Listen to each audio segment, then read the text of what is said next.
بسم اللہ الرحمن الرحیم۔ سبق نمبر 27 ہے مفعول فیہ۔ مفعول فیہ وہ مفعول ہوتا ہے جس سے پہلے فی حرف جر محذوف ہوتا ہے۔ یہ فی حرف جر محذوف ہوتا ہے، اس کا کیا مطلب ہے یہ ہم آگے جا کے سمجھیں گے۔ ابھی اس لائن کو دیکھ لیں، اس کا معنی آگے پوچھیے گا۔ مفعول فیہ وہ اسم منصوب ہے جو اس زمان یا اس مکان پر دلالت کرے جس میں فعل واقع ہوتا ہے۔ وہ اسم منصوب جو اس زمانے اس وقت پر دلالت کرے یا اس مکان یعنی اس جگہ پر دلالت کرے جس میں فعل واقع ہوتا ہے۔ اس جگہ پر یا اس وقت پر دلالت کرے جس میں فعل واقع ہوتا ہے۔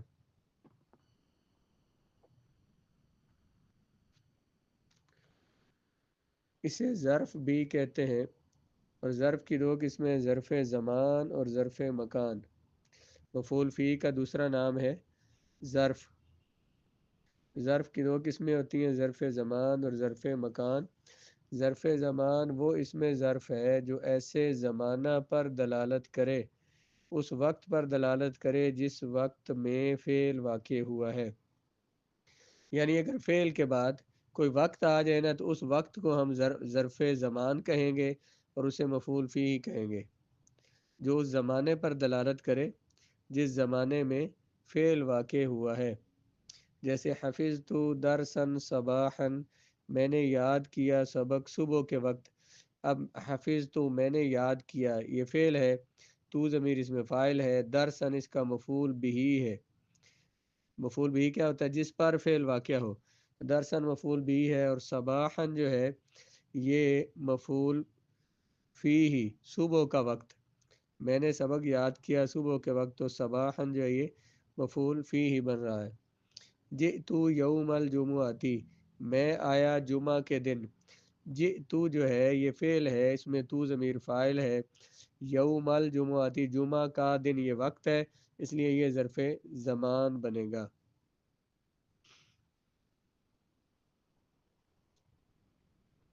ظرف مکان وہ اس میں ظرف ہے جو اس جگہ پر دلالت کرے جس جگہ میں فعل واقع ہوتا ہے۔ زمان وہ ظرف زمان وہ ظرف ہوتا ہے جو اس وقت پر دلالت کرے جس میں فعل واقع ہوتا ہے، اور ظرف زمان وہ اس میں ظرف ہے جو اس جگہ پر دلالت کرے جس میں فعل واقع ہوا ہے۔ جیسے وقفت امام المرآت، میں کھڑا ہوا شیشے کے سامنے۔ میں کھڑا ہوا شیشے کے سامنے۔ اب سامنے جو ہے یہ ایک جگہ ہو سکتی ہے، اس لیے اس کو کہا ہے ظرف مکان۔ جلست الحرۃ تحت المائدۃ، بیٹھی بلی دسترخوان کے نیچے۔ یہ نیچے جو ہے یہ ایک جگہ ہے، امام سامنے جگہ ہے، تو اس کو ظرف مکان کہیں گے۔ تو ظرف کی دو قسمیں ظرف زمان اور ظرف مکان۔ ظرف زمان وہ ظرف ہوتا ہے جو کسی وقت پر دلالت کرے، اور ظرف مکان وہ ظرف ہوتا ہے جو کسی مخصوص کسی جگہ پر اس جگہ پر دلالت کرے جس میں فعل واقع ہوا ہے۔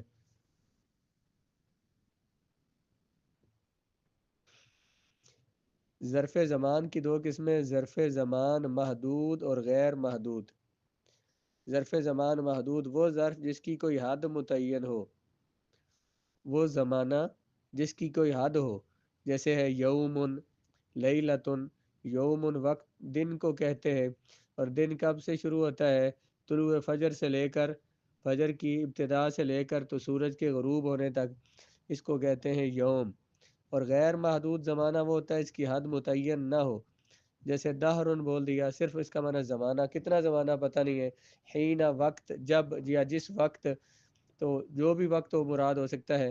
تو ظرف زمان غیر محدود وہ ہوتا ہے جس کی حد متعین نہ ہو، اور پھر زمان محدود وہ ہوتا ہے جس کی حد متعین ہو۔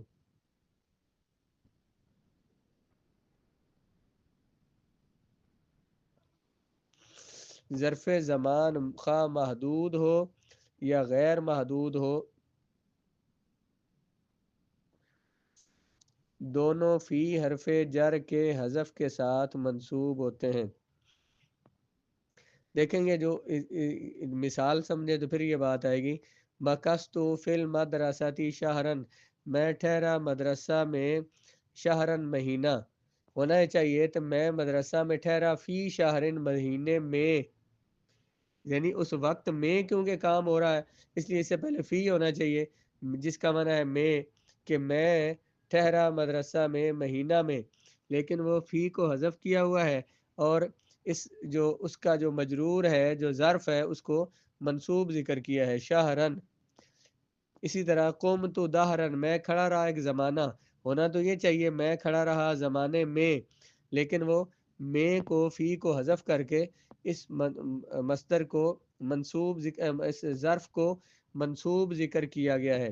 وہ جو شروع میں کہا تھا مفعول فی کے نیچے جو عنوان میں لکھا ہوا ہے، جس سے پہلے فی حرف جر محذوف ہو، تو اس سے پہلے فی یہاں ہونا چاہیے کیونکہ اس وقت میں کام ہو رہا ہے، یا جگہ میں کام ہو رہا ہے تو پھر میں بولنا چاہیے تھا. آنا مثلا مکست فی المدرسۃ فی شہرن، مکست کم تو فی دہرن، لیکن اس فی کو حذف کیا گیا ہے، اور اس فعل کو فی کو حذف کر کے تو اس جو ظرف ہے اسے منصوب ذکر کیا گیا ہے.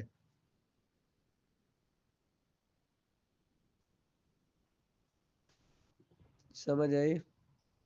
ظرف مکان کی بھی دو قسمیں، ظرف زمان کی سے دو قسمیں، محدود اور غیر محدود. ظرف مکان کی بھی دو قسمیں، محدود اور غیر محدود. محدود جس کی کوئی حد ہو، جیسے بازار ہے، کہیں سے شروع ہوتا ہو کہیں ختم ہوتا ہوگا، اس کی حد ہوگی. گھر ہے تو اس کی بھی حدود ہوتی ہیں. غیر محدود جیسے کہ پیچھے آگے اوپر، اب یہ کوئی پتہ نہیں کتنا مراد ہے، اس سے اس کی کوئی حد نہیں ہوتی. ظرف مکان غیر محدود جو ہوتا ہے اس میں فی کو حذف کرنا ضروری ہوتا ہے، فی کو ذکر کرنا جائز نہیں ہوتا، فی کو ذکر کرنا ضروری ہوتا ہے. مگر داخلہ کے بعد فی کا ذکر نہ کرنا بھی جائز ہے. ویسے تو ظرف مکان جہاں پہ آ جائے، جیسے مشیتو فی السوقی، میں چلا بازار میں، بازار مکان ہے، اس سے پہلے فی کا ذکر کرنا ضروری ہے. لیکن اگر داخلہ کے بعد یہ کوئی ظرف مکان آ جائے داخلہ فعل کے بعد، جیسے دخل تو وہاں پہ فی کو حذف کرنا جائے. دخل تو فی المسجد کہنا ضروری نہیں، دخلت المسجدہ، دخلت المسجدہ. اسی طرح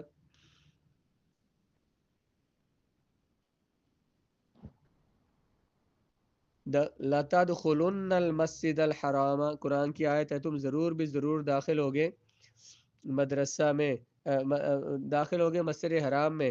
تو ہونا تو یہ چاہیے لَتَدْخُلُنَّ فِي الْمَسْجِدِ الْحَرَامِ، لیکن فی حذف کیا ہوا ہے.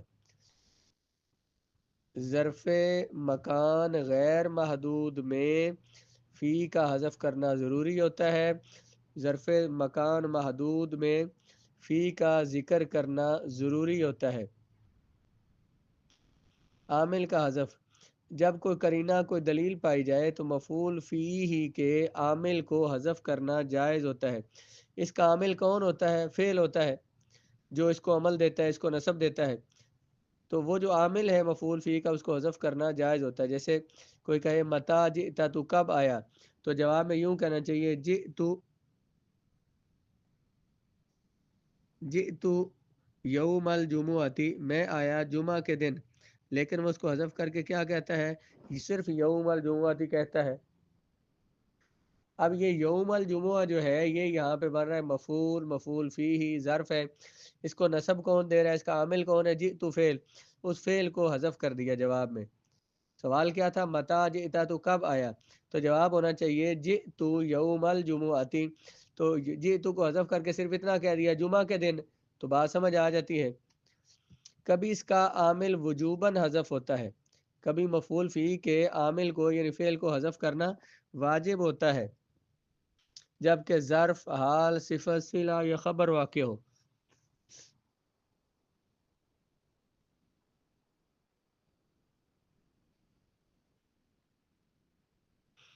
جب یہ جو مفعول فی ہی ہوتا ہے یہ ظرف بن رہا ہو یا حال بن رہا ہو یا صفت یا صلہ یا خبر واقع ہو رہا ہو. جیسے مررت بزید عندک،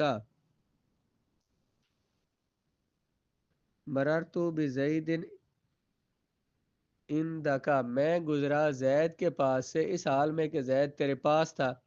یہ جو عندک جو ظرف ہے یہ حال بن رہا ہے، میں گزرا زید کے پاس اس حال میں کہ وہ تیرے پاس تھا. مررت برجل عندک، میں گزرا ایک آدمی کے پاس سے، ایسا آدمی جو تیرے پاس تھا. تو یہ جو عندک یہاں پہ ہے دونوں مثالوں میں، یہ یہاں پہ ایک میں حال بن رہا ہے ایک میں ظرف بن رہا ہے. اور یہ جب حال اور ظرف بن رہا ہو تو اس وقت اس کے عامل کو حذف کرنا جائز ہوتا ہے. وہ کیسے حذف کیا ہے اب آگے دیکھیں گے. اصل میں تھا کیا اور اس کو کس طرح سے اس کے عامل کو حذف کیا ہے. اصل میں تھا مررت بزید، میں گزرا زید کے پاس سے، مستقرا عندک، جو حاضر تھا جو موجود تھا تیرے پاس. وہ جو مستقرا تھا نا وہ ظرف کا عامل تھا، اس کو حذف کیا ہوا ہے. مررت برجل مستقر عندک، یہاں پہ عندک جو ہے اس کو جو ظرف دے، اس کو جو نصب دے رہا تھا وہ مستقر تھا، اس میں فاعل تھا، جو اس کا عامل تھا اس کو حذف کیا ہوا ہے.